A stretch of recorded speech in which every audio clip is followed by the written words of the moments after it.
বাংলাদেশের সঙ্গে ভারতের সীমান্তবর্তী জেলা কতটি? ১৫টি।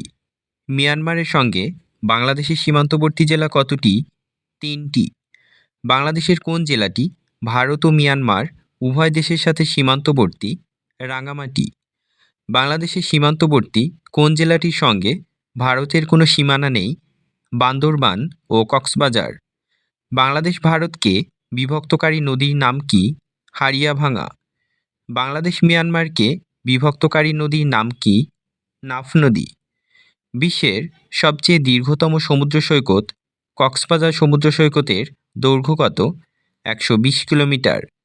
ভারত বাংলাদেশ সীমান্ত চুক্তি কখন স্বাক্ষরিত হয়? ১৬ মে ১৯৭৪। ভারত বাংলাদেশ সীমান্ত চুক্তি কার্যকর হয় কখন? ১ আগস্ট ২০১৫। পৃথিবীর বৃহত্তম বদ্বীপ কোনটি? বাংলাদেশ।